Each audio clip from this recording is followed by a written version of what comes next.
el encéfalo, el parénquima cerebral, ya estamos hablando de una encefalitis. Si afecta a nivel de la médula, estamos hablando de una mielitis. ¿Se comprende, no? O sea, pero los patógenos usualmente tienen un lugar predilecto donde les gusta afectar. ¿Sí? Los virus usualmente causan encefalitis, parénquima cerebral, ¿no? El resto, bueno, te causa irritación e inflamación de las meninges. Es importante. Después, si es que nos sobra el tiempo, vamos a intentar hacer un poco de análisis nuevamente de líquido suprarraquídeo y poder interpretarlo un poquito mejor. Ok, vamos a hablar entonces del resto de patógenos, ¿no? Hemos revisado un poquito de virus, hemos revisado un poco de bacterias y uno que otro que es más usual o común de encontrar, ¿no? ¿Cuál es la causa viral más común de meningitis? ¿Se acuerdan? ¿Se acuerdan? No. La causa principal de meningitis.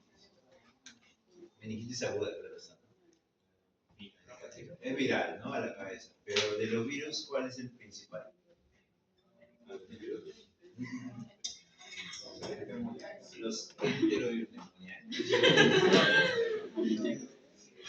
Los enterovirus son los que generalmente causan meningitis. ¿Ah? Claro, pero igual hacen viremia y comienzan a llegar cuando hacen una inflamación de la meninges. Eso les expliqué en la clase pasada. Que pasó hace 2 semanas. Pero ya, de ahí vamos a repasar. ¿Ya? Perfecto. Entonces, ahorita lo que nosotros vamos a ver, es otro grupo de patógenos, sobre todo los parásitos que van a generar complicaciones a nivel del sistema nervioso central. Y acá cambia un poco la postura, ¿no? Porque el parásito, un agente un poco grande en tamaño, genera distintos tipos de daño cerebral, ¿ya? No es que me vaya a generar meningitis como tal. Nuevamente, tenemos los protozoos, tenemos los cestos, tenemos los trematos y tenemos los nematodos. Ya que es fácil, ¿no? ¿Cómo eran los cestos? Aplanados de forma de cinta, ¿verdad? ¿Cómo eran los trematos? De forma de hoja, aplanados, como una duela, ¿no? Y los nematodos, ¿sí? Claro, los típicos gusanos de tierra, las lombrices, ¿no? Y los protozoos son unicelulares, ¿no? Estructuras unicelulares que pueden estar intra o extracelulares, ¿no? Ya, perfecto. Entonces, acá tenemos un grupo de patógenos que pueden generar un compromiso a nivel del sistema nervioso central. Vamos a enfocarnos en algunos cuantos. ¿Por qué? Porque no todos generan un daño principal a nivel del sistema nervioso central, sino que es secundario. Entonces, de los ejemplos más claros, en los protozoos, a la cabeza, Toxoplasma gondii. ¿Sí? ¿Qué les hace pensar en Toxoplasma gondii? Cuando escuchan ese nombre, ¿qué piensan? Gatos, perfecto. Muy bien, muy bien. Los cestos, a la cabeza, el Taeniosaurio. Chanchín. Ah, está bien, ¿ves? Sencillo, ¿verdad? Los trematos usualmente no les gusta invadir mucho a nivel del sistema nervioso central, son cosas un poco más raras, por eso no lo vamos a mencionar en este momento. Y de los nematodos, uno que tenemos que tener muy en cuenta es el Angiostrongylus cantonensis. ¿Qué les hace pensar en Angiostrongylus? Ya, no, ese sí lo voy a explicar recién, eso lo vamos a ver recién. ¿Ya? Paso fuerte de la cantina. Ya, ok. Muy bien, empezamos. Entonces, tenemos acá nuestro querido gato, un féretro, lo cual va a albergar, sí, porque este es un reservorio natural, va a albergar aquí, al toxoplasma. Entonces, la forma de uno adquirir la infección principalmente va a ser en cercanía o en contacto con este animal, ¿verdad? Los felinos, principalmente a la cabeza. Estos son los que van a liberar al parásito y tienen el riesgo de infectar, ¿ya? Pero, ojo, ¿cuántos de acá tienen gatos? ¿Cuántos de acá están enfermos? No muchos, ¿verdad? O sea, tiene que haber entonces, tiene que haber una condición que permita que el toxoplasma genere daño en la persona. Nuevamente ahí entramos en el terreno de quién? De los inmunosuprimidos, ¿verdad? Y a la cabeza, la inmunosupresión de tipo celular, ¿ya? Perfecto, muy bien. Entonces, el toxoplasma tiene varias formas evolutivas. Algunas que están predilectamente en el hospedador, el reservorio que vendría a ser el felino y el gato, y otras que lo podemos encontrar en el humano. ¿Sí? En el hospedador definitivo, ¿qué encontramos? Vamos a encontrar una fase asexuada y una fase sexuada, ¿no? Esa es la definición de un hospedador definitivo en el caso de los protozoos, ¿no? Y ahí que vamos a encontrar taquizoiditos, bradizoiditos, merozoiditos, pero también gametocitos y los huevos o cigotos o velocitos, ¿no? Y acá están sus formas. El taquizoidito es una estructura así media alargada, como si fuese una perita. Los bradizoiditos son una estructura así media redondeada, enquistada. Los merozoiditos ya son un poco más delgados. Y los otros ya son las formas quísticas, ¿no? El O-quiste no es por un lado porque no tienen las dos estructuras embrionarias, y el ooquiste por un lado, que ahí ya hay una forma de división. Y acá lo tenemos en microscopio, ¿no? Acá está el osporulado, el no osporulado, el bradizoito, que es una forma quística que contiene acá varias formas inmaduras del toxoplasma, y el taquizoide. Lo que nosotros vamos a ver en el humano van a ser estas dos predominantemente, taquizoidito y bradizoito. El taquizoidito va a ser la forma de evolutiva o la que se reproduce rápidamente, ¿sí? Como taquicardia, ¿no? Taqui, rápido, ¿no?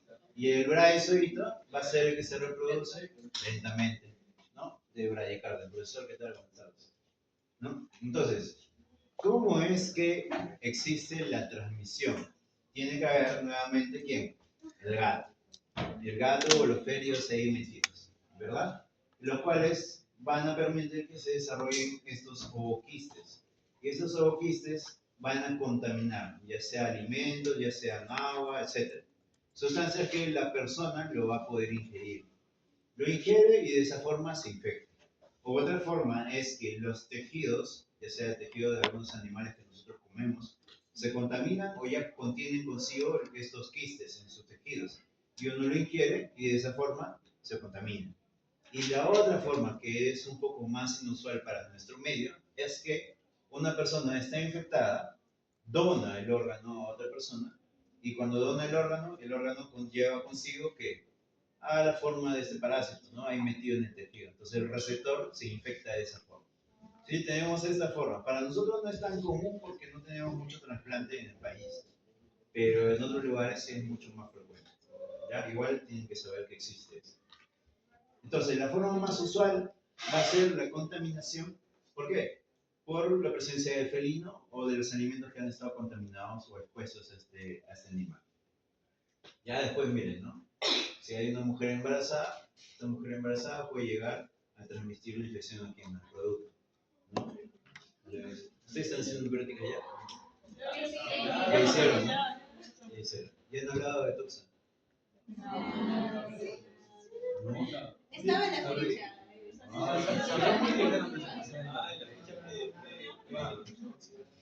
Porque se tiene que evaluar el desarrollo del bebé, las ecografías, todas esas cosas, ¿no? Ah, entonces, como habíamos dicho, tenemos dos formas evolutivas, ¿no? Una replicación asexual y una reproducción sexual. La única diferencia es que en uno vas a tener los gametocitos, ¿no? Masculino, femenino, macho, hembra, etc. Estas dos formas van a suceder en el gato. Pero el gato, a través de las heces y la contaminación, van a comenzar a liberar los zooquistes al medio ambiente. Y estos zooquistes van a contaminar ya sea los alimentos, el agua, etc. Y la persona va a ingerir estos alimentos contaminados. Entonces, este ooquiste va a comenzar en el humano a tener una reproducción de tipo asexual. Invade los tejidos y comienza a reproducirse formando tejidos. Y después puede haber un estado de latencia, ¿no? En el cual estos taquiceitos van a formar un braizoito. Y habíamos dicho que el braizoito se replica lentamente. Entonces ya no hay una replicación tan rápida. Estas dos formas son alternantes. O sea que en un momento podemos estar en una reproducción sexual que pasa a una reproducción, una reproducción asexual lenta versus una reproducción asexual rápida. ¿De qué depende? Depende mucho del estado de estrés que tiene el parásito. por la misma respuesta de la persona, ¿no? Trata de eliminarlo, y como trata de eliminarlo, el parásito se estresa y se enquista. Se enquista para protegerse. Entonces, de ahí, enquistado, se reproduce lento, lento, lento. ¿Ya? Y bueno, así es más o menos el ciclo de vida en el cual va a suceder una infección con esto. ¿Qué es lo que sucede? Cuando uno se infecta de manera primaria, ¿sí? La primera infección, eso usualmente sucede en las personas que están expuestas, pero realmente todo el mundo está expuesto, ¿no? Los niños y los adultos. La gran mayoría, así como nosotros, pasamos desapercibidos y asintomáticos. El 90% asintomático. Entonces, vamos a tener una infección latente, ¿no? En el cual no va a desarrollar una infección clínica, pero está ahí. Y cuando nos inmunosuprimimos por algún tipo, pero que afecte principalmente el sistema o la inmunidad celular, ahí vamos a poder desarrollar una reactivación de la enfermedad. Y esta reactivación principalmente es con daño cerebral, desarrollando una encefalitis. ¿Ya por qué? Porque su toxoplasma migra y se deposita en el parénquima cerebral. Entonces ahí ahorita vamos a ver unas lesiones. Cuando es sintomática, lo que puede suceder, pero es muy raro, es una linfadenitis o una miocarditis o miositis, o sea que hay compromiso del corazón o del tejido muscular esquelético.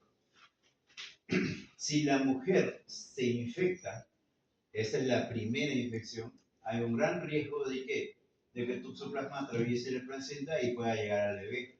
Entonces ahí ya vamos a tener complicaciones, como el aborto, un hidrocéfalo o una corioretinitis. Entonces, por eso es importante que al bebé se le evalúe tempranamente y también a la mamá se le testee y veamos si es que hubo o no infección por toxoplasma. ¿Sí? Cuidadito, de mucha importancia. Acá, no sé si se ve bien, la ven bien, se ve. Acá que tenemos, ustedes ya han hecho imagen, no lo quieren. ¿Qué es esto de acá? No. Ahí se ve. Primer paso detectado. ¿Qué tipo de examen es este? Tomografía, resonancia, ¿qué se haga? Esta es una tomografía y esta es una resonancia, ¿no? Al igual que esta. Ya ahorita no vamos a hablar de las incidencias, no vamos a hablar de eso. Entonces, básicamente es una tomografía cerebral. ¿Qué es lo que logran visualizar en esta imagen? ¿Ah? Fácil, ¿no? Acá tenemos una lesión. Tenemos una lesión que está captando contraste en toda su periferia. A esto se le denomina enanillo. ¿Por qué? Porque es circular, ¿no? Es captadora de contraste enanillo. Lo otro que se puede visualizar es una hipodensidad. Miren cómo todo esto está más negrito, que se extiende hasta arriba. Todo eso es una hipodensidad. Pero, la característica ¿cuál es? Que la hipodensidad es mucho más grande que la lesión. Es desproporcional. Hay mucha más inflamación comparada con el tamaño de la lesión propia. Ahora, acá no hay una sola lesión. ¿Ya? Acá tenemos una lesión, acá hay otra, acá hay otra. O sea, pero usualmente genera múltiples lesiones. Y en la resonancia se puede ver lo mismo. Tenemos acá la lesión y acá tenemos otra. Y ese es otro nivel de corte, en el cual acá tenemos la lesión, acá hay otra, acá hay otra, acá hay otra. ¿Se entiende? El toxoplasma usualmente genera múltiples lesiones. ¿Ya? Y esas múltiples lesiones, lo más característico sean captadoras de contraste en anillo, en su periferia, y el edema que producen es desproporcional al tamaño de la lesión. ¿Ok? Eso es para el diagnóstico primario o lo que nos acerca más a pensar en toxoplasma. ¿Ya? Muy bien. Entonces, ¿qué más es lo que tenemos que hacer? Como habíamos dicho, para que una persona haga una lesión cerebral, lo que tiene que suceder es una reactivación de la enfermedad. ¿Se comprende? Es una reactivación. ¿No? Acuérdate acá. La lesión primaria, ¿qué es lo que te produce? Linfadenitis principalmente. Y la reactivación te produce la encefalitis. ¿Se comprende? Entonces, para que una persona haga ese tipo de lesión, lo que tiene que suceder es que se reactive porque hay un tipo de inmunosupresión que hemos obtenido. Si fuese el escenario de esa forma, ¿no? Si fuese el escenario de una reactivación, y nosotros queremos hacerle dosaje de anticuerpos, inmuno ya lo han hecho, ¿no? Todavía no han hecho inmuno. Ya, en anticuerpos tenemos que el IgM y el IgG a la cabeza. ¿Sí? Existen más anticuerpos, ¿ya? El IgM y el IgG. ¿Cuál es el que actúa primero? Entonces, cuando hay una primoinfección, lo que uno tiene que buscar, ¿qué es? IgM. Y cuando estamos hablando ya de una infección antigua o pasada, ¿qué es lo que buscas? El IgG. Para que nos salga positivo, ¿cuál buscaríamos en este paciente que es una reactivación? ¿IgM o IgG? IgG, ¿verdad? Entonces, el paciente que tiene IgG positivo para toxoplasma tiene una alta chance de desarrollar una lesión por toxoplasma gordo. ¿Se comprendió? Entonces, a las embarazadas, ¿qué le buscas? IgG también, ¿no? Y vas viendo cómo evoluciona. A los bebés, ahí es una cosa diferente. ¿Por qué? ¿Qué es lo que sucede? Acuérdense que el IgM es un anticuerpo, pero ¿qué es? Es muy grande, es una estructura muy grande que no penetra fácilmente la placenta. ¿Pero qué sí penetra? El IgG. ¿Se entiende? Entonces, ¿el bebé qué va a obtener? IgG derivado de la mamá. ¿Al bebé qué le testeas entonces? Ya, eso es al primero. Pero ¿qué pasa si el bebé en los primeros meses de vida se infecta? Ahí lo que le buscas es IgM. Ya sabemos que es del bebé porque la mamá no pudo haberle donado IgM. ¿Se entiende? ¿Por qué? Porque no atraviesa la placenta. ¿Sí? ¿Sí? ¿Está bien la idea? Ya, perfecto. Ya, muy bien. Así es como vamos a relacionar un gran grupo de las infecciones, ¿ok? Pero ojo, la serología no nos da diagnóstico de enfermedades infecciosas, de ninguna. ¿Se entiende? ¿Por qué? Porque son respuestas inmunitarias a la exposición en algún momento. En este paciente, si vemos que tiene esta lesión, podríamos decir que realmente se trata de toxoplasma. Y si lo encontramos IgG, nos da más fuerza a la sospecha de toxoplasma. Pero no es el diagnóstico definitivo. Lo que tendríamos que hacer es biopsia, encontrar la lesión y ver ahí los bradizoides. ¿Se entiende? Sí. Ojo, cuidado con eso. ¿Ah? ¿Cuál es el estándar de biopsia? En este paciente, sí, es biopsia. En este paciente, biopsia. Sí. Y Sí. encontrar Dime. Los bradizoides. Sí, bradizoides. ¿Cómo sería una biopsia universal? ¿Cómo se hace?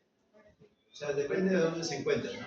Puedes entrar por acá, si es que la lesión es muy cercana a la silla de tu boca, así, puedes entrar por el hueso esfenoide. Pero si está muy periférico por acá, se apertura y de ahí se pone el biopsia. ¿Se comprende? Ojo chicos, ¿sí? Un mensaje clave, ¿sí? Recuérdense de acá, para la vida de Zapata. Yo usualmente no les hablo sobre qué, sobre serología, IgM y IgG, ¿no? ¿Por qué? No porque no quiera mencionarles, sino porque estos realmente no nos dan el diagnóstico en la mayoría de los casos. Nos puede llevar a sospechar. El gran error médico es que lo atribuyen siempre a la serología como un diagnóstico. Y no es así. Simplemente nos está hablando de una exposición. ¿Sí? Sí, ese es un mensaje de pata y llévenselo para toda la vida les va a servir. ¿Ya?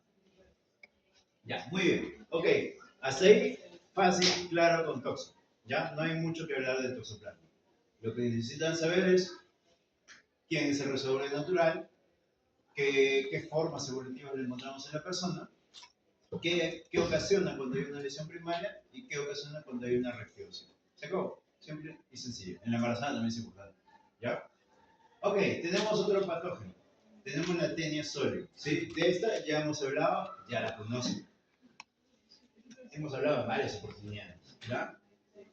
Y habíamos dicho, acuérdense de la regla de oro, ¿no? La regla de oro era huevo, larva adulta, ¿sí? Para que haya una neurocisticercosis, entonces uno tiene que comer un huevo, ¿no? Para que la forma larvaria es la que pueda llegar a penetrar los tejidos y pueda llegar al parénquima cerebral. Si uno come la forma larvaria, lo que va a desarrollar es una teniasis. Y la teniasis es muy grande, o sea, la tenia es grande, no va a poder penetrar por los tejidos, no va a llegar al sistema nervioso central. En cambio, la larva sí. ¿Sí? Entonces, la clave es que uno ingiera alimentos contaminados con formas en huevo. ¿Ya? Muy bien. Entonces, ¿qué es lo que sucede? Tenemos acá el ciclo de vida del tenesólogo. Que tenemos un chanchito que va a estar contaminado. Libera los huevos. Perdón, este chanchito va a ingerir unos huevos y estos huevos en su forma larvaria se meten en el músculo. Entonces la persona come la forma larvaria que está en el músculo. Y esta persona hace la teniasis. Y la tenia, ya en forma adulta, libera huevos. Si una persona consume los alimentos con el huevo, entonces en el humano se va a desarrollar la forma larvaria. Y esta forma larvaria es la que se llama cisticerco. Cisticerco, cuando llega al cerebro, se le denomina neurocisticercosis. Y es así, miren. Acá tenemos el cisticerco, acá está chiquito de la forma larvaria, si lo sacamos se extiende de esta forma, y si lo cortamos en la mitad, acá está el cisticerco y todo el contenido que tiene. ¿Sí? Esa es la forma en la cual nosotros vamos a hacer. Cuando llega al cerebro, es lo que nos va a producir este tipo de lesiones. ¿Ya? Y si es que se dan cuenta, tenemos lesiones bien variadas. Empezamos por acá porque este es más fácil. ¿Qué es esto de acá? ¿Ah? ¿Qué? No, sí, sí. Pero acuérdate, ¿qué es esto de acá? Pues, y esta densidad es cálcica. Entonces se ha calcificado. Pero no tienes solo uno, tienes acá, tienes acá, tienes acá, tienes acá, tienes acá. Entonces, estas formas larvarias, cuando se generan, mueren y se calcifican. Y te va a generar múltiples lesiones calcificadas. Si se dan cuenta, usualmente no hay edema o inflamación perilesional. O sea, se ha muerto, se ha degradado y se ha calcificado. ¿Ya? Esto es sospecha de neurocisticercosis. Cuando está en su forma larvaria un poco degenerativa, y acá tenemos los quistes, bien degradados. Quiste, acá hay otro, acá hay otro, acá arriba hay otro, acá hay otro. Pero algunos tienen un contenido, ¿sí? Algunos hay un contenido. Eso vendrían a ser los escoles de esta forma larvaria, ¿sí? Y acá está más bonito. Acá tenemos el quiste y acá está el escolex, lo que está adentro, lo que está resaltando. Esto es neurocisticercosis. El problema está que la neurocisticercosis tiene varias formas evolutivas. Ustedes lo pueden encontrar acá, pero también lo pueden encontrar en estas formas. ¿Y qué es lo que sucede? Acuérdense, ustedes están llevando ahorita neuro. El parénquima cerebral tiene distintas funciones, ¿no? Dependiendo de la localización. Si está en una zona motora, al final lo que te va a traducir es o focalización o convulsiones, ¿verdad? Si estás en una zona frontal, es cambio conductual, ¿sí? Social, ¿verdad? Si estás en una forma un poco más posterior, puedes incluso comprometer ¿qué? La audiencia visual, etc. O la memoria si estás un poco más parental, ¿verdad? Entonces, todo depende mucho de la localización, la ubicación. Causa número 1 de convulsiones en el paciente joven en el Perú es neurocisticercosis. ¿Sí? Si viene Yair, por ejemplo, convulsionando ahorita, le tenemos que preguntar si come chinchilla, ¿no? Neurocisticercosis. ¿Ya? Ok. Entonces, esto les traigo, esta parte de acá, si gustan lo pueden ir revisando para que lo vayan aprendiendo. Ya eso no es objeto del curso, pero las formas en las cuales van a evolucionar. Tenemos una forma vesicular, porque es como una vesícula del quiste. Tenemos una forma coloidal, porque ya se está degradando un poco y hay un poco de inflamación. Granular o nodular, porque igual lo mismo, esta quiste ya se está degradando y se está cerrando. Y calcificada, porque ya está calcificada netamente, ya no hay tanta inflamación. ¿Ok? ¿Cuándo es viable el neurocisticercosis? Acá. Acá es viable, en la forma vesicular. En la forma coloidal y granular ya se está degradando, o sea, está en una forma transitoria. Y en la calcificada el parásito ya no vive, está muerto el parásito. ¿Sí? ¿Se entiende? Ya, perfecto, muy bien. ¿Hay alguna duda?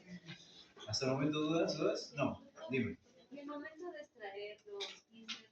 No, no se sabe, no se extrae. No se extrae, se le da tratamiento.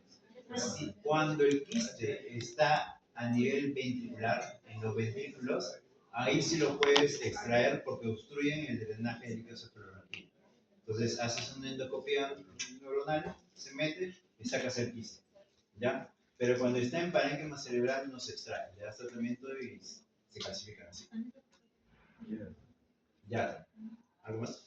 No, no, ¿Me ibas a preguntar era la algo? misma pregunta. Ah, ya. ¿Algo más? ¿Alguna otra duda? ¿No? Dime más. Doctor, usted dijo que no me puedes extraer el parénquima cerebral, pero ese tratamiento es solo Para matarlo. Acá está vivo, el parásito. Lo matas y ya se lleva a una forma degradativa. Que se degrada. Y se deja ahí la clasificación. Sí. No hay daño. No, a menos que el paciente esté condicionado. Dime. No sé si ya ha dañado el área. Ya quedó dañado. Vive como anticonvulsionantes. Sí. Sí. Imagínate sacar todos estos. No es complicado, ¿no? El paciente quedaría sin parénquima cerebral. Claro, o sea, Debe tener más de- después cuando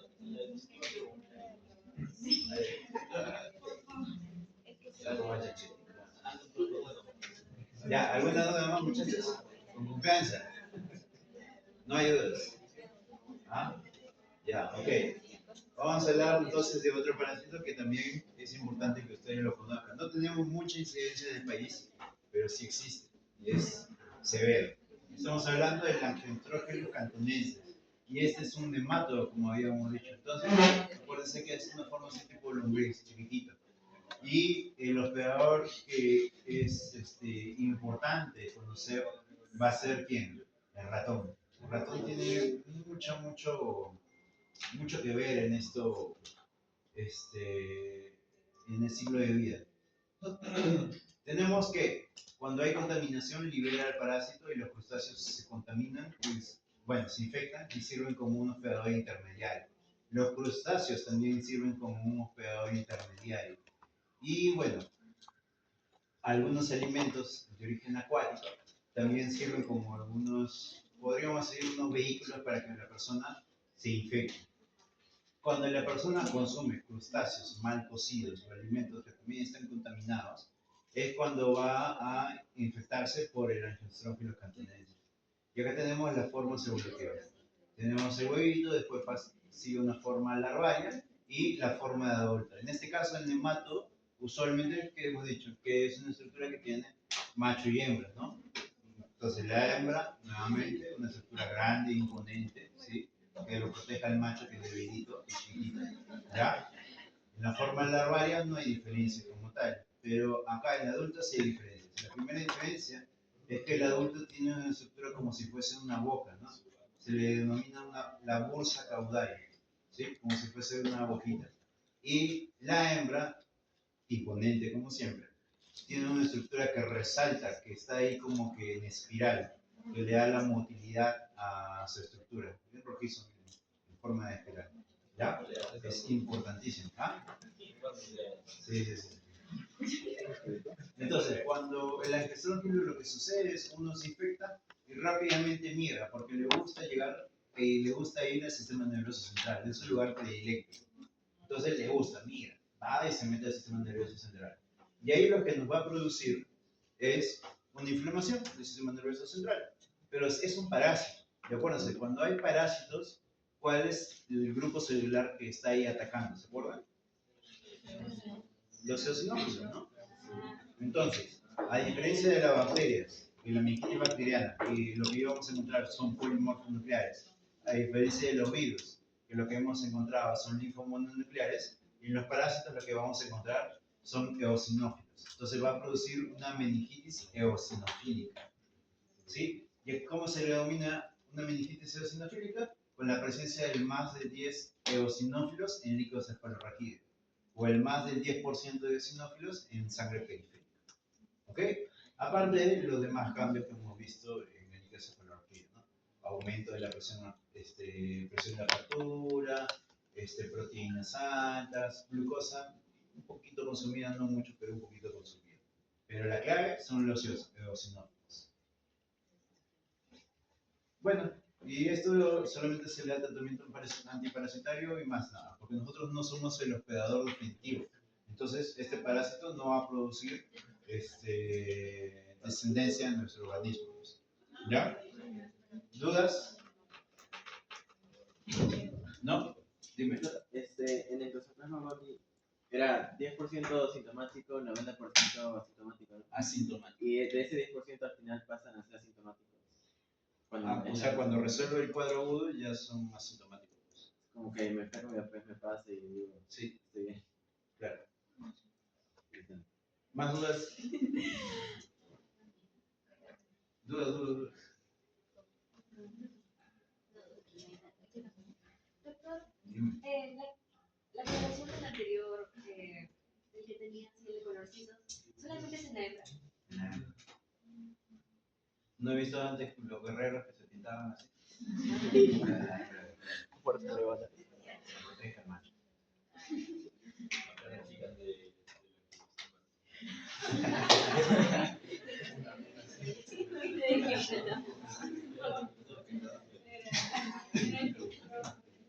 Ya, ¿alguna duda adicional, doctores? ¿Alguna duda? No. Vamos a seguir avanzando, ¿ya? Vamos a seguir avanzando hasta que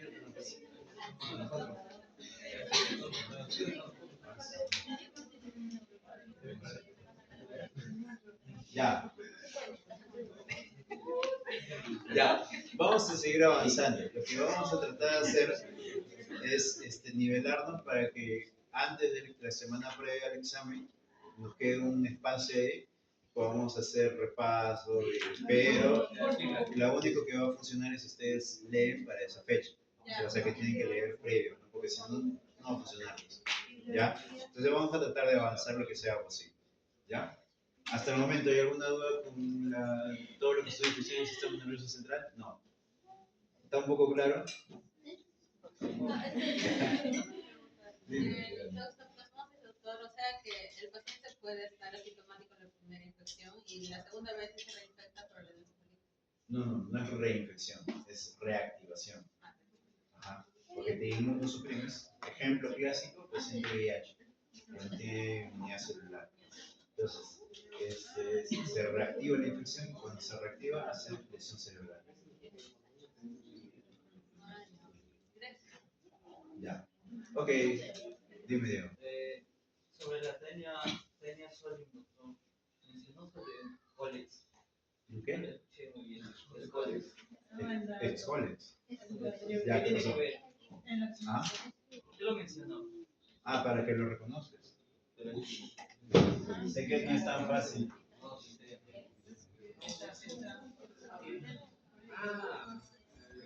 Yo me acuerdo que era una bolita con su cabecita. Esa carita de... Se ve acá, se puede ver. Acá está el quiste, ¿sí? Y tiene un contenido que es como un granito. Acá está mejor. El quiste con un granito.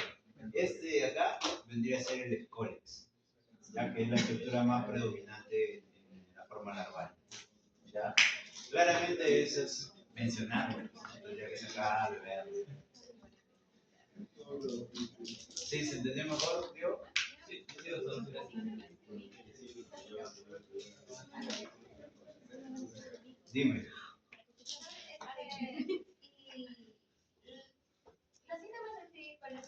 ¿De qué? Cuando es encefalitis. No, cuando es la primera vez. Lo que habíamos mencionado, ¿no? Principalmente linfadenitis. Es lo más común que vas a encontrar. Asociamos con fiebre, pero en los casos más raros te puede decir miocitis, o sea, que se deposita en los músculos, o miocarditis, o se deposita en el tejido cardíaco.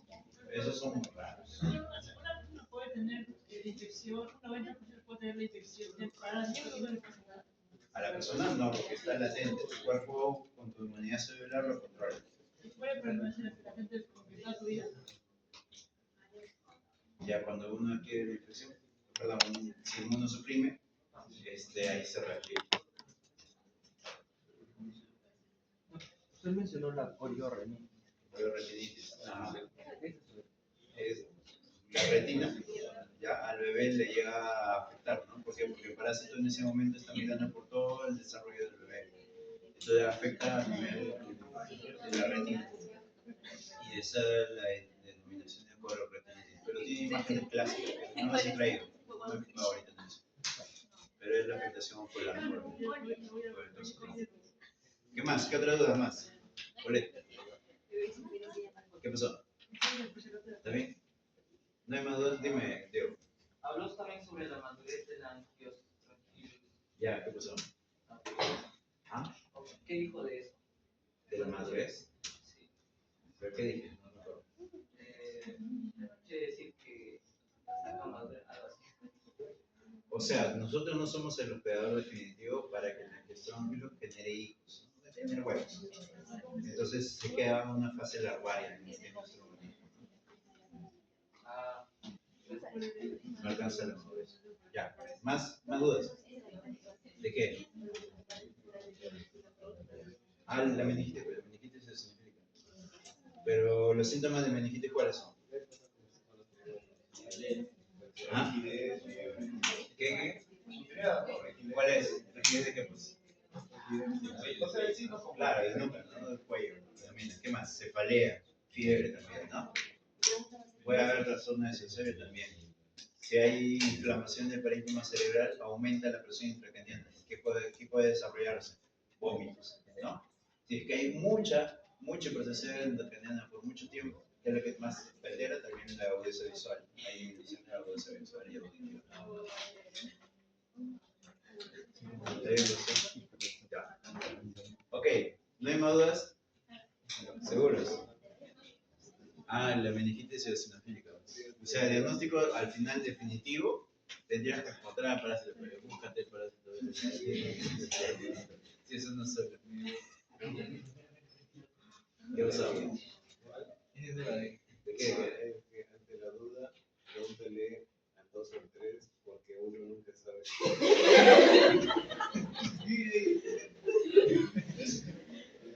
Hemos llegado al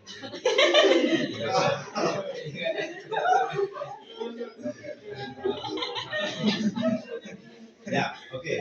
Vamos a avanzar un poquito más. Estamos bien, estamos bien. Vamos a ver que tengan. Eso complica todo.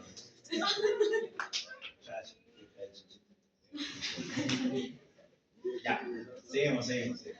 Ahora sí, vamos a hablar de las infecciones urinarias, ¿sí? Y acá con pinzas, doctores, ¿sí? Las infecciones urinarias con pinzas, porque ha agarrado la moda en el mundo médico que todo le echan la culpa a las infecciones urinarias. Y no es así, ¿sí? No es así. No sé, ¿cuántos tienen infección urinaria o han tenido en este mes? Ya, ok. Bueno, uno de 60 que son ustedes, ¿se entiende? Es difícil. Ah, Es más fácil.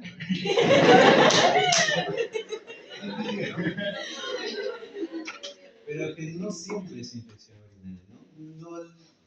¿Qué es lo que sucede en el mundo moderno actualmente? Ven un abuelito que ha llegado, que está con trastorno del sensorio y le dice, hay que tomarle examen de orina porque puede ser una infección urinaria. Y realmente no es así. El otro día también me consultan porque una señora estaba con neumonía, estaba con muy mal estado y de repente hace una fiebre. Entonces dice, ¿le tengo que tomar examen de orina?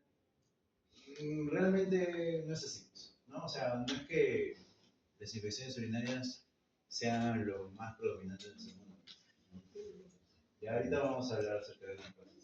Entonces, igual que todo lo que hemos visto hasta el momento, lo que tenemos que hacer es dividirlo de manera anatómica, ¿no? ¿Qué fue?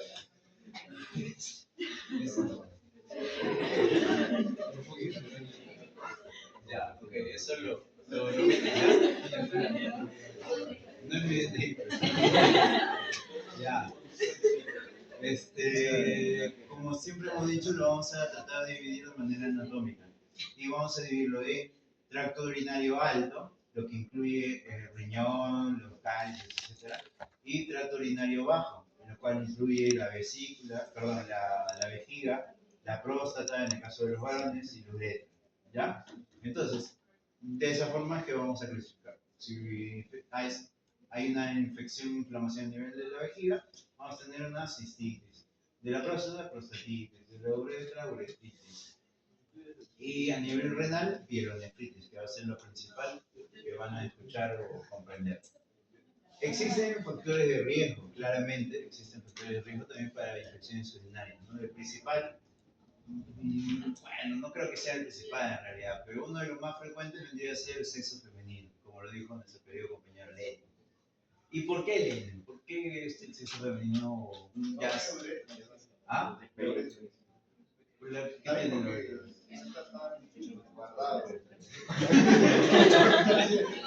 No sé si sea...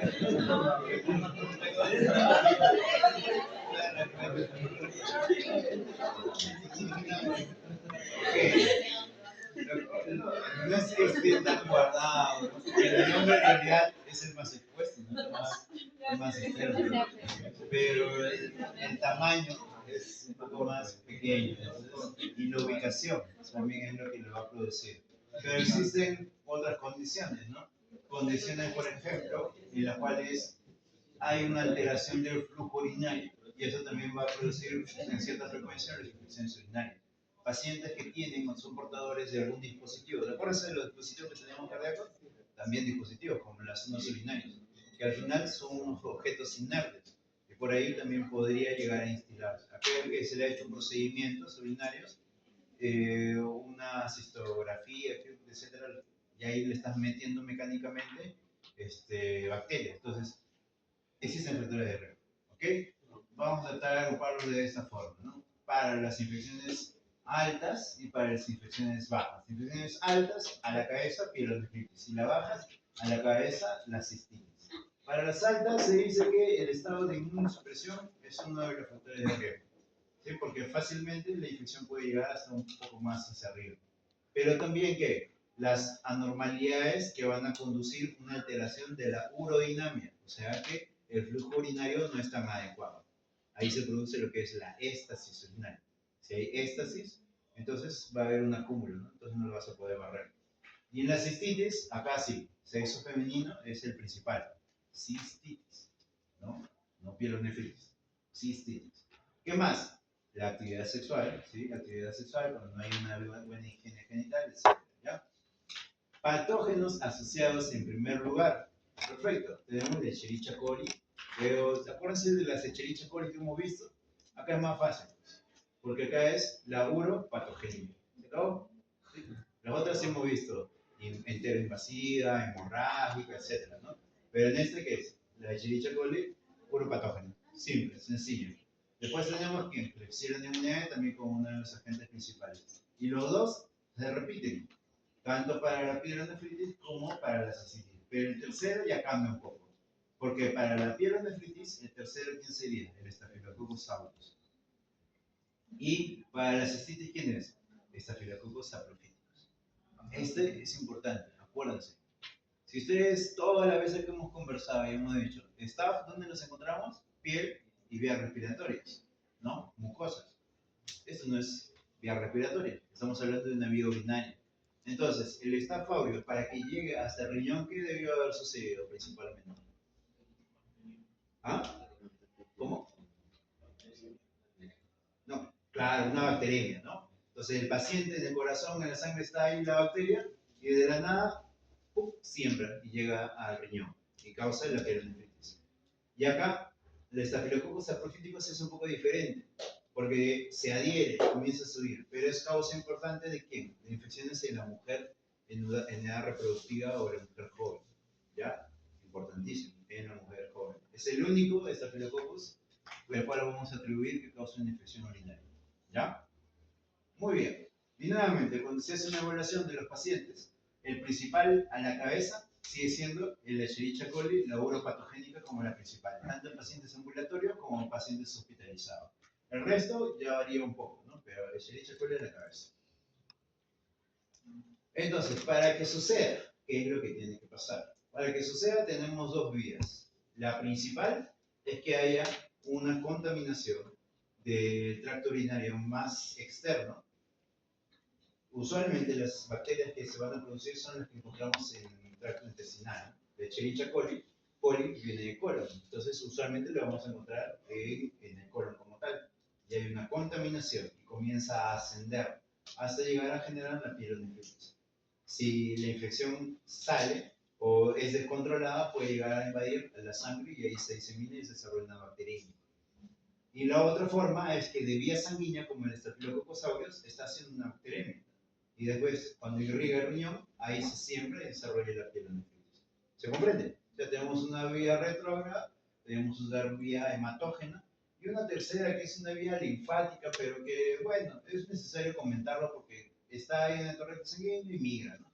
Pero las dos principales, o retrógrada ascendente o hematógena. Esas van a ser las formas en las cuales van a producir infección urinaria. Y acá está, ¿no? Tenemos acá el aparato reproductor femenino, tenemos el colon en el cual se va a encontrar estas bacterias como la Escherichia coli. Y por vecindad y contigüidad comienzan a movilizarse, sobre todo cuando no hay un buen aseo, ¿no? ¿Sí? Cuando no hay un buen aseo, ya, lo arrastran. Entonces comienza a meterse y causa la infección urinaria. En este caso, en primer lugar, cistitis. Ya si es que eso no se controla, hay mucha cantidad de bacterias, o sea, un gran inóculo, y ahí comienzan a ascender y te causa pielonefritis. Y si no se controla y sigue habiendo mucho inóculo, sale del riñón y se mete al torrente sanguíneo causando una bacteria. ¿Sí? Esa más o menos es la continuidad de los eventos que suceden.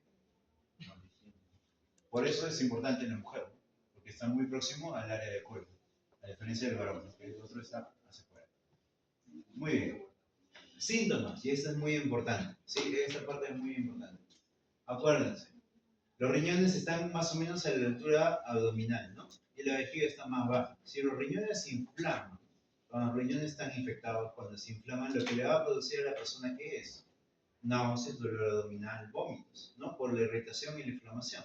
Si en cambio, si la inflamación es a nivel vesical de la vejiga, entonces causa otro tipo de molestias, como tenés urinario, aumento del flujo urinario, irritación urinaria, disuria, dolor, ¿ok?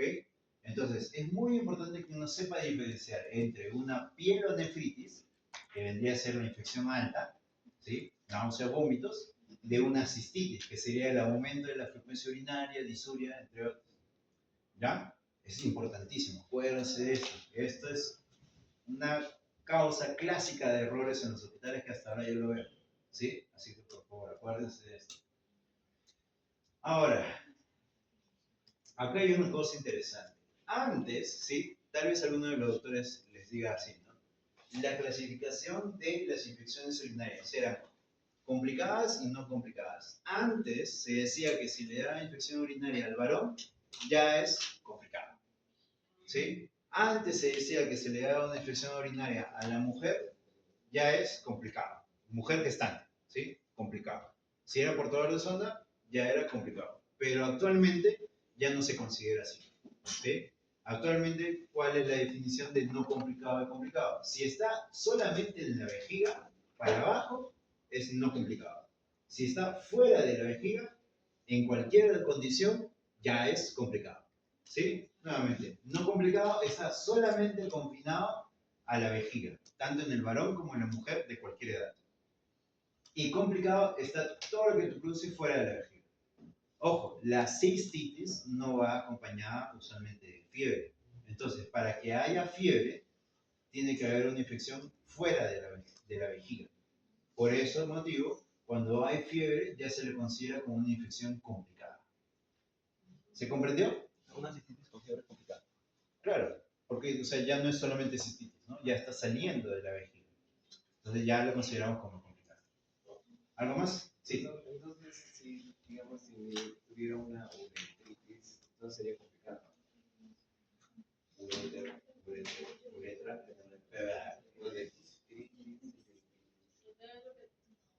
Ureteritis. No, Uretritis. Acá, la uretra. Es no complicado. a ver. Lo dijo sobre la vejiga. Entendí. Claro, del confinado de la vejiga para acá, pues, porque la mujer tiene chiste. Ya es complicado. Pero la ureteritis no tiene un síntoma exacto, muy clásico, ¿no? Ya lo confinan con pielonefritis, porque es solamente el conducto y rápidamente llega al riñón. Entonces, ya se lo cataloga como una pielonefritis. ¿Sí? ¿Se comprendió un poquito mejor? ¿Ya?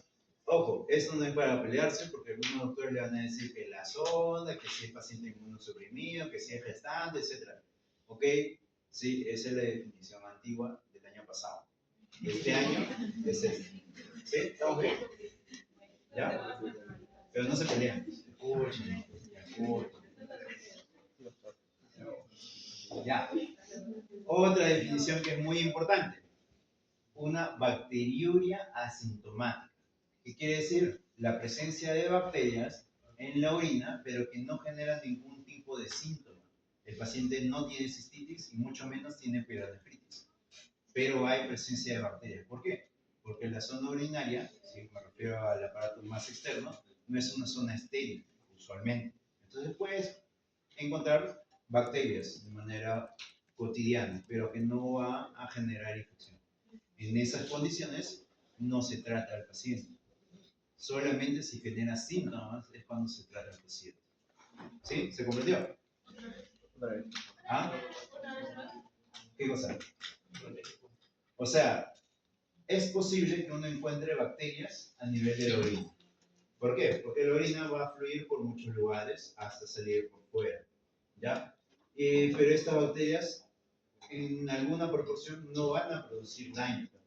A esa condición se le llama bacteriuria asintomática, porque no causa inflamación, no causa síntomas. Las bacterias son E. coli, igual. Si es que no está causando síntomas, es una bacteriuria asintomática y no requiere tratamiento. ¿Ah? En zona vejiga no debería haber, ¿no? De manera natural no debería haber. Pero cuando no hay una buena limpieza, no se toma bien la muestra, se puede llegar a contaminar la orina. Entonces, eso es una bacteria asintomática. ¿Sí? ¿Se comprendió? ¿Más o menos? Doctor, una pregunta. ¿Podrían estar esas bacterias en la uretra y considerarse bacteriurias sintomáticas? Sí, también.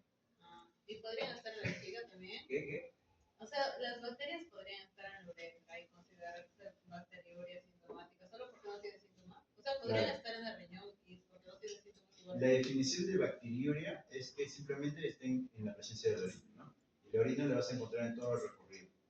La condición para denominarla asintomática es que no tenga ninguna expresión clínica. ¿Y esa expresión clínica de qué es? Inflamación. Entonces, ¿qué quiere decir? Que la bacteria no está invadiendo el urotelio. Los epitelios no los está invadiendo. Está presente, pero no está causando inflamación, porque no invade. Entonces no necesita tratamiento. ¿Sí? Pero, ¿qué pasa? Imagínense que, digamos que a nuestro amigo Patrick tiene bacteriuria asintomática, ¿no? Pero lo vamos a someter a una cistoscopía, porque quieren ver cómo está su vejiga. O quieren, digamos, operarlo, pero va a entrar por la uretra. El objeto que ingresa ya daña el epitelio del urotelio, ya está rompiéndolo. Entonces ahí la bacteria puede invadir fácilmente, porque ya está dañado mecánicamente por un objeto. Ahí, en esa condición, sí podría darle tratamiento, a pesar de que no esté consciente. ¿Se comprendió? Ya, perfecto. Así de sencillo es. ¿Sí? Bonito. Ok. ¿Qué pasó? ¿Qué pasó, doctor? Está al revés. Revivido. Es por ese hígado. Dice que se Ya, bueno, ya. Ya no veo opinar. Hay una otra condición que es importante, denominada una ITU recurrente, una infección del tracto urinario, independientemente de cuál nivel, ¿sí? Tracto urinario recurrente. ¿Cómo se define? Que en un año haya tenido 3 infecciones urinarias. O en 6 meses haya tenido 2 infecciones urinarias. A eso se le considera una ITU recurrente. ¿Qué quiere decir? Que esta persona tiene mucha probabilidad de que nuevamente vaya a tener una infección urinaria. Nuevamente pueda tener una infección urinaria. Entonces ahí tenemos que tener otra estrategia. Uno, buscar por qué la persona está causando las infecciones urinarias. Y dos, darle un tratamiento profiláctico para evitar que desarrolle infecciones urinarias. ¿Se entiende? Ojo, cuidado, doctores. Nuevamente les digo, bacteriuria asintomática no se trata. pero les va a llegar cualquier cantidad de pacientes con un neurocultivo positivo sin ninguna molestia. Y que otro doctor ya le dio tratamiento y sigue celebrando la bacteria ahí presente. Y no es porque está enfermo, es simplemente porque no hay un buen aseo y se acabó. ¿Se entendió? Sí. Evitemos dar tratamientos innecesarios. La pregunta siempre es, ¿requiere tratamiento? Síntomas. Yo sí le daría. Sí, yo siento No, para pero solo prevenir, tú le vas a dar tratamiento. no sé por si acaso. Y después la resistencia Como el abuelo que toma hipertensivos, antihipertensión para que no se Es que por eso depende de la toma de la muestra. En la piel, y por zona contaminada, va a haber bacterias. Ahorita el doctor tiene bacterias en la piel. El doctor Patrick también tiene bacterias en la piel. El doctor Lenny también tiene bacterias en la piel. Pero a ninguno de los tres les he dado tratamiento. Porque no requieren tratamiento. Pero hay alguna manera de tal vez evitar que haya una bacteriuria o Con buena higiene, unas buenas prácticas. Ahorita vamos a ver las medidas que son profilácticas para evitar esas bacterias, ¿no? ¿Se entendió? Sí. Dime, Diego. ¿Cuáles son los síntomas? ¿De qué? Bueno, de esa infección urinaria no complicada. Cuando es cistitis, lo que vas a tener es una inflamación, ya sea de la vejiga o a este nivel. Entonces lo que vas a tener es disuria, ardor al orinar. Vas a tener aumento de la frecuencia urinaria porque está irritada la vejiga. Entonces va a querer contraerse y botar la orina de manera muy frecuente. ¿Ya? En la noche puedes tener incluso frecuencias urinarias aumentadas. ¿Ya? Pero lo clave acá usualmente es la disuria, la irritación al orinar. Ya eso de que mi orina está cargada, de que huele mal, eso no es por infección urinaria, ¿no? Entonces, por mala ingesta de líquidos. ¿Estamos bien? Ya, perfecto. ¿Alguna otra duda? ¿No? ¿Está claro? ¿Puedes volver a repetir la última parte de hitos recurrentes? Hito recurrente se define como la presencia de 3 a más infecciones en un año en una persona, claro, ¿no? Que la persona haya hecho 3 infecciones urinarias en un año o 2 a más en 6 meses. Entonces, ¿qué significa? Que esta persona pasa los meses y otra vez probablemente haga otra infección urinaria. Y después pasa un tiempo y otra vez va a hacer otra infección urinaria. Tenemos que buscar el motivo por el cual hace infección urinaria. Y acuérdense, si la señora no tiene razón, ¿sí? Si la señora se asea y se limpia bien, ¿no? Tiene prácticas sexuales adecuadas, higiénicas. La otra que tienes que buscar es que no haya una alteración anatómica, así que no haya dilatación de los uretas, que no haya una éstasis urinaria, que el flujo sea adecuado. Entonces tenemos que buscar una malformación urinaria, por así decirlo. Ahí se dice que le da tratamiento. No. O sea, depende. Si es que hay infección, sí. ¿Sí? Si es que hay infección. Si es que solamente estamos hablando de una bacteriuria, no necesita. ¿Sí? Confíen. Si ahorita nos hacemos monocultivos todos, les apuesto que un gran grupo, por no decir la mayoría, va a salir con una bacteria en la orina. Pero ninguno, ahorita, excepto, ya, ninguno va a requerir. ¿Se entiende? Y no han requerido, creo, en todo este tiempo tratamiento. ¿No? Ya, perfecto. Muy bien. Vamos a ahondar un poquitito en algunos de los patógenos que nos causan infecciones urinarias. Pero no mucho. ¿Por qué? Porque de Escherichia coli ya hemos hablado, ya lo conocemos, ya hemos conversado de él, ¿no? Ya hemos hecho toda una revisión bien bonita de Escherichia coli. Entonces, revísenlo sí, pero no vamos a hablar de eso. De lo otro que vamos a hablar es de Staphylococcus saprophyticus. Y como tal, habíamos dicho que es un Staphylococcus, es un gran positivo, ¿ya? Es un catalasa positivo, pero es un coagulasa negativo, ¿ya? Acuérdense de esa clasificación. Y la forma usual en la cual uno lo va a adquirir es, uno, por infección localizada por la zona y otro por contaminación de los alimentos que al final llega al intestino y se contamina por anatomía, por vecindad hacia la zona urinaria, ¿ya? La estructura es un poco similar a los otros estafilococos que hemos visto, ¿no? Que tiene algunos factores de virulencia que les va a permitir generar la infección. Pero acuérdense, la orina tiene un solo flujo. El flujo es hacia afuera, para eliminarlo. Entonces, el patógeno lo que tiene que hacer es adherirse fuertemente a los epitelios para no ser eliminado por la orina. Entonces, sus estructuras lo que le va a permitir es adherirse. Se adhiere al epitelio de la vejiga, se adhiere al colágeno, se adhiere. Entonces, los factores de virulencia del Staphylococcus saprofíticos no es para generar daño como lo hemos visto en Staphylococcus aureus, por ejemplo, sino es para adherirse y permanecer en una estructura. Y en este caso, en la vejiga. ¿Ya? Entonces, de esta forma es que causan una infección urinaria. Para el diagnóstico, muy fácil, es gram positivo, así que lo vamos a ver un poco medio azulito. Ya es un catalasa positivo, y es un coagulasa negativo. Y es resistente a la novobiosina.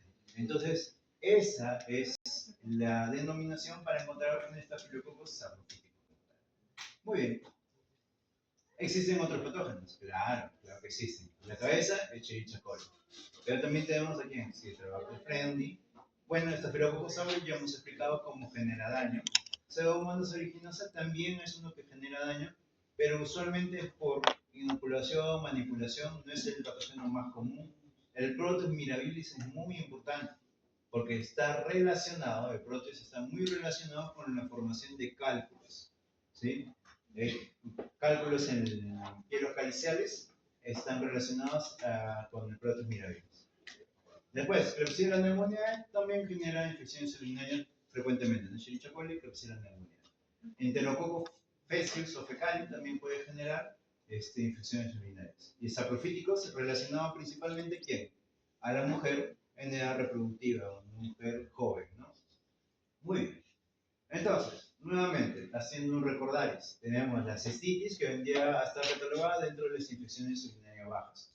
Tenemos aumento de la frecuencia urinaria por la quiebra. Tenemos disuria, que es una orina dolorosa. Y tenemos una urgencia, una necesidad de ir al baño de manera más frecuente. La inflamación de la vejiga va a causar entonces molestias o dolor en la parte baja del abdomen, ¿no? No estamos hablando de la parte alta, no en la parte baja. ¿A diferencia de qué? De la pielonefritis, porque su localización es más alta. Entonces, si hay irritación o inflamación a ese nivel, la persona tiene náuseas, vómitos, dolor abdominal, tiene dolor también en la parte posterior, ¿sí? Puño, percusión lumbar positivo. Hay fiebre, ¿sí? Este está acompañado de fiebre y dolor en los flancos, o sea, a estos dos niveles. Entonces, el cuadro clínico va a ser nuestro marcador principal para definir una infección urinaria, ¿no? Porque hemos dicho, bacteriuria asintomática no tiene síntomas, pero el cuadro clínico sí nos va a dar un cuadro. Laboratorio nos apoya en el diagnóstico. Y un poquito de las imágenes, pero no es lo mejor para hacer el diagnóstico de infecciones urinarias. Entonces, dentro del diagnóstico, lo que vamos a hacer son los exámenes urológicos, los uroanálisis. Y a la cabeza lo que podemos utilizar son estas tiras reactivas de orina. Está programado que ustedes hagan este laboratorio, ¿no? Que creo que va a ser el siguiente, no, en 2 semanas creo. Entonces, ustedes, el examen cuándo lo dieron, esta semana, ¿no? Creo que en 2 semanas todavía les toca para hacer. Ahí dejan sus orinas. ¿Ya? En los cuales tendrían que analizar. Cada uno de estos cuadraditos tiene un reactivo diferente, lo cual nos va a permitir determinar si es que hay sangre, si es que hay leucocitos, si es que hay nitritos, si es que hay algunos otros componentes. Pero para que se haga un buen examen, lo que tenemos que tener en cuenta es una buena colecta de la muestra. Acuérdense, una buena colecta de la muestra. En el caso de las mujeres, ¿qué tiene que haber? Una higiene primero y después una apertura de los dos labios, ¿sí? Para que no haya contacto con la piel. Se bota el primer chorro y el segundo chorro es el que vamos a recolectar. ¿Y por qué? Porque a pesar de que has hecho una buena higiene, todavía hay unas bacterias que están adheridas en la mucosa de lo más externo, ¿no? Y al eliminar la orina, arrastras con la orina un poco de bacterias que se han quedado. Por eso el chorro medio es la estrategia para hacer el diagnóstico. Y en el varón, lo mismo. ¿No? El varón limpias o haces una retracción del prepucio, lo limpias bien, eliminas un poco de chorro y el chorro medio es lo que se toma de muestra para estudiar. ¿Ok? La orina tiene distintas características. ¿Sí? Lo macroscópico es lo primero que nosotros vemos. Y eso es lo típico que sucede, la coloración. Y tenemos desde una coloración media clara, amarillenta, ya se pone un poco más turbia, hasta una coloración más anaranjada, más oscura, que está principalmente muy relacionada con el grado de deshidratación del paciente. ¿Sí? Hidratación o deshidratación. Si entre más hidratado está, va a estar a ese nivel. Entre más deshidratado, va a estar en ese nivel. ¿Ya? Entonces eso no nos traduce infección urinaria. ¿Sí? Solamente nos traduce la cantidad de líquido que hay a nivel de la orina. ¿Por qué? Porque se concentra mucho la orina. Ya, por ese motivo es que hablamos de deshidratación. Hay condiciones especiales, ¿ya? Hay condiciones muy especiales. Esto no es tan usual, pero es posible verlo. La primera, la orina de color verdosa. ¿Ya? Está relacionada con la presencia de una bacteria que va a producir un tipo de componentes que al final se termina convirtiendo en un pigmento verdoso. ¿Quién es? Pseudomonas aeruginosa. ¿Sí? Pseudomonas aeruginosa nos va a producir una orina de un color verdoso. No en el 100% de los casos.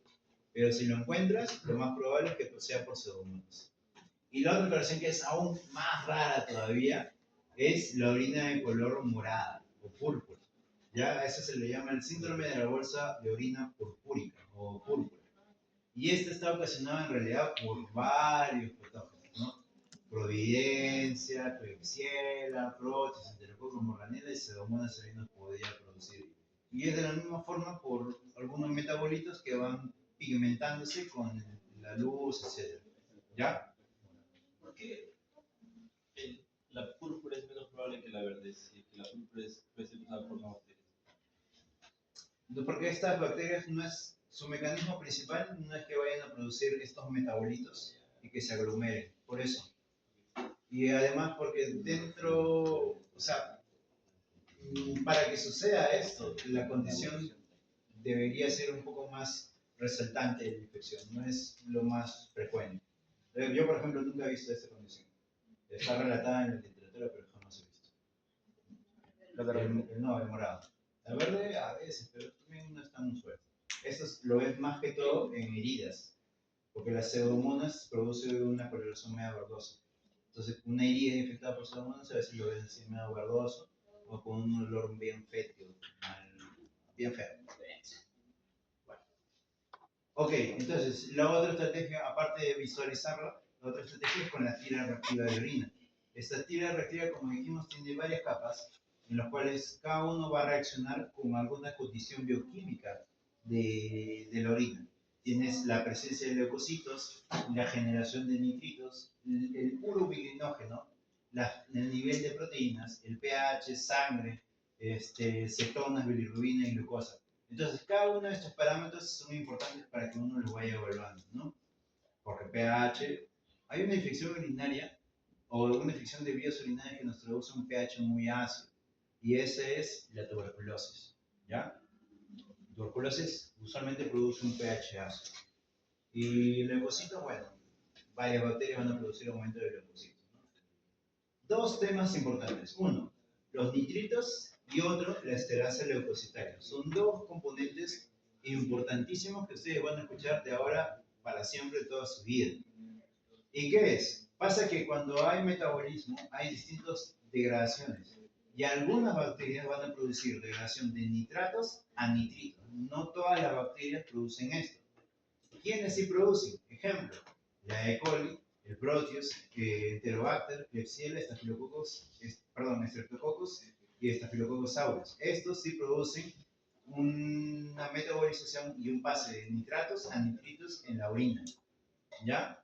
¿Qué quiere decir? Que si uno encuentra nitritos negativos, no excluyes una infección urinaria, ¿ya? Pero tampoco dices que realmente sea una infección urinaria, simplemente que hay presencia de bacterias o no.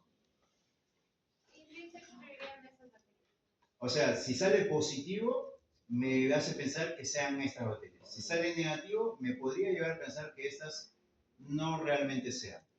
Pero al final lo que va a definir es el cultivo. Esto es una sospecha primaria, porque esta tira demora aproximadamente unos 10 minutos en salir. En cambio, el urocultivo te demora como 3 o 4 días. Y la esterasa leucocitaria, si ustedes se dan cuenta que tenemos varias células, ¿no? Que vendrían a ser los leucocitos que están ahí activándose. Cuando se activa, comienzan a liberar algunas enzimas como las esterasas. Y la esterasa que produce los leucocitos se le denomina esterasa leucocitaria. Y esta es por activación frente a un patógeno usualmente, la mayoría de veces. Entonces, sin embargo, estamos hablando de activación leucocitaria nada más. Pueden haber otros sujetos que también activen los leucocitos a nivel urinario, no necesariamente bacterias. Entonces, la esterasa leucocitaria positiva no es el 100% de las veces ligada a una infección urinaria. Es lo más frecuente, pero no es el 100% de las veces. ¿Ok? Entonces, cuando empezamos a evaluar la orina, lo que vamos a encontrar también van a ser las células depositadas a nivel del sedimento urinario. ¿Qué vamos a buscar? Leucocitos, hematíes y células escamosas. ¿Ya? Leucocitos, ¿por qué? Porque si hay un patógeno, usualmente va a producir un aumento de los leucocitos en la orina, para tratar de eliminar el patógeno. ¿Sí? Entonces, lo normal es que tengamos de 0 a 5 células en la orina. Si está aumentado, nos traduce que probablemente se trate de una infección urinaria. Pero también la inflamación nos produce aumento de leucocitos. Hematíes usualmente están ausentes. Cuando hay una glomerulonefritis, cuando hay una inflamación del lóbulo urinario, cuando hay un traumatismo, puede haber presencia de hematíes. Las células escamosas, ahí ya varía la cosa. Porque las células escamosas son las células que se encuentran en el epitelio, ¿sí? A nivel de todo el tracto urinario. ¿Ya? Entonces, cuando es una buena muestra, significa que estamos agarrando el chorro medio.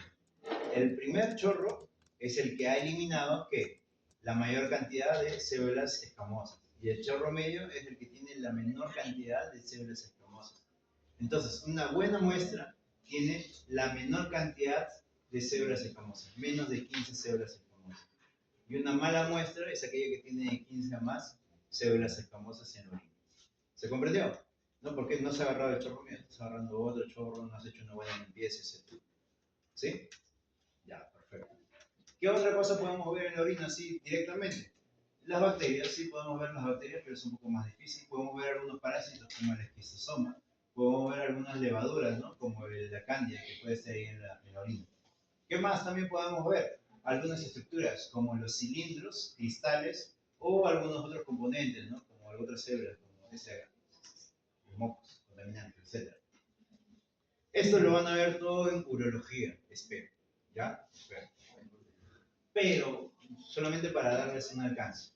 ¿Qué son los cilindros? Los cilindros son una formación, un coágulo de unos componentes proteicos en el tracto urinario. O sea, acuérdense del glomérulo, tienes el tubo contorneado proximal, tienes el asa de Henle, tubo contorneado distal y los conductores, ¿verdad?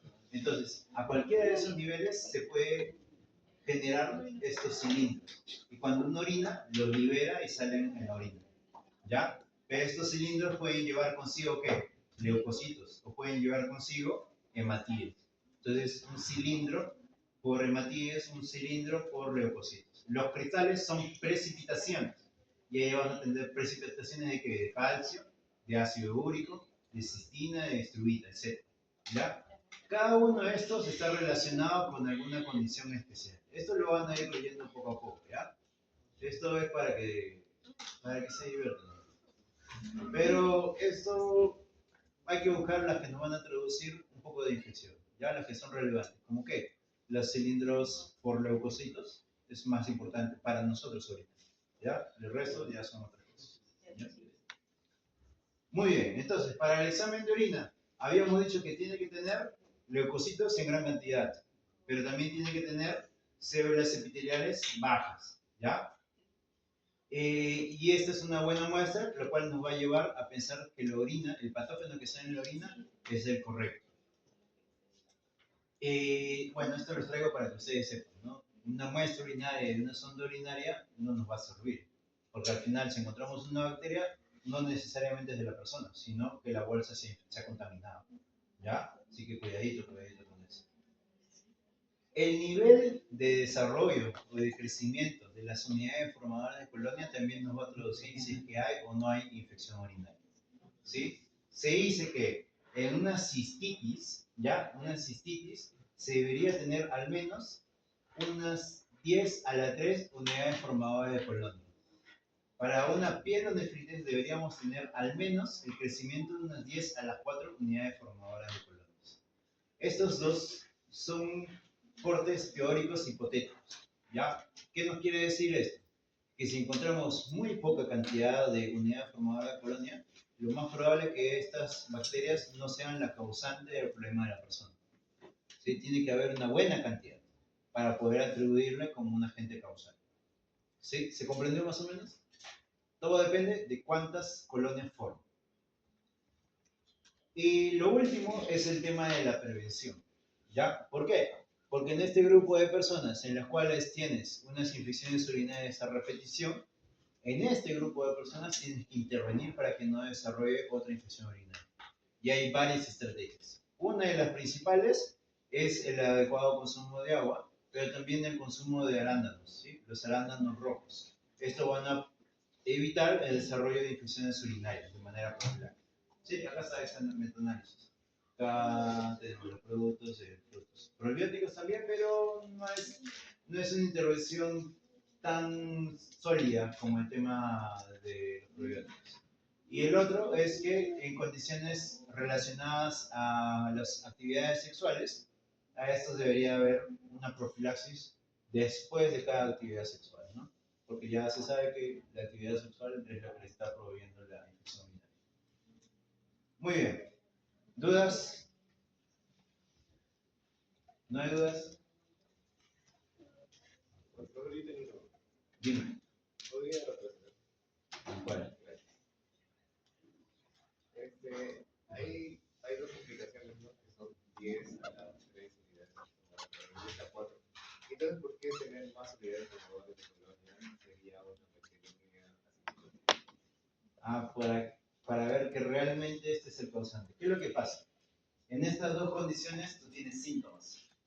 Entonces, síntomas con bacteria ya te dan el diagnóstico de la enfermedad. Y acá no tienes síntomas. Entonces requieres una gran cantidad de bacterias para atribuir que es una bacteria asintomática. Porque de la otra forma, si uno no se asea, y tomas una muestra, la cantidad de bacterias que formas son poquitísimas. Pero no vienen de la orina, sino de la mala higiene que has tomado ahí. Son un punto de corte solamente para atribuirlos, ¿ya? De la otra. Dime. No, son ustedes. Mi pregunta era, ¿estos para una bacteriuria asintomática entonces no se da tratamiento? No, para bacteria asintomática no se da. No. Esto es simplemente, esto es cortes de laboratorio, ojo. De laboratorio. O sea, el laboratorista cuando toma las muestras, para informarles a nosotros, tiene que haber contado, ¿cuánto hay acá? 100.000 unidades formadoras de colonias. Tiene que haber contado 100.000. Entonces ahí te da el objetivo. Si sale menos, no te lo da. Te va a decir como que negativo. ¿Sí? ¿Se entiende? Es para el laboratorio. Entonces, si tuviera menos de 10 Ajá. los síntomas, entonces no sería atribuido Claro, claro, no sería atribuido al patógeno que creció. ¿Entiendes? Porque muy poco que te demuestre que este patógeno está causando la enfermedad en la persona. A ver, gracias. Entonces, la bacteriuria asintomática no se considera infección urinaria. No. Ok.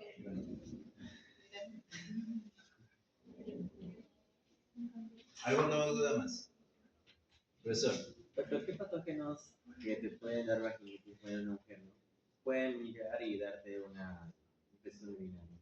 Sí puede suceder. No lo traje ahorita, lo vamos a ver luego. Ya, pero por ejemplo, tricomonas, que produce una infección del tracto reproductor femenino, también puedes encontrarlo en vía urinaria, que te puede causar infecciones urinarias. ¿Qué más? Dime, Andrea.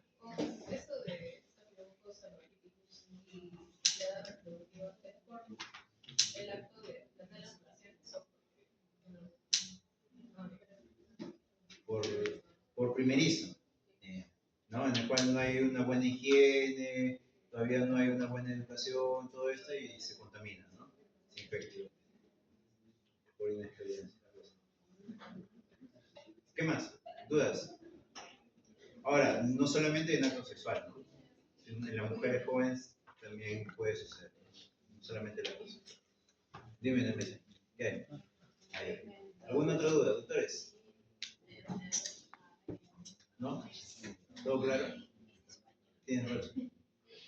no es que yo salí. No está bien. ¿No? Dime. Ya, todo este tiempo, sí, todo este tiempo no les he hablado de tratamiento, ¿no? Todo este tiempo no les he hablado de tratamiento porque lo voy a hacer al final. Pero el tratamiento va a variar del tipo de patógeno, ¿no? Ahorita que estamos pensando en la cabeza, Escherichia coli. Entonces tendremos que ir con un antibiótico que va a ir de la mano con una actividad contra la Escherichia coli si es que encontramos la Escherichia coli. Si tienes un paciente que está en el hospital, recién te llega, lo primero que vas a pensar es Escherichia coli. Ya después con el cultivo lo puedes ajustar el tratamiento si es que requiere. Para la Escherichia coli depende mucho de lo que tenga el paciente. Si es una pielonefritis, podrías darle endovenoso con ceftriaxona. Va a ir bien, ¿no? Pero si fuese una cistitis, podríamos darle una cefalopurina por vía oral, que va a ir bien. Amoxiclav también podría ir bien. ¿Sí? El tratamiento va a variar. ¿Sí? No les he hablado todo este tiempo porque no quería marearlos con la cuestión de tratamiento, ¿ya? Pero cuando veamos así en tratamiento ahí sí vamos a hablar un poquito más. Ya va a ser más fácil para ustedes. Espero. Dime. No. ¿Ya no hay dudas? Todo claro. Ya, yo creo que acabamos entonces el día de hoy acá.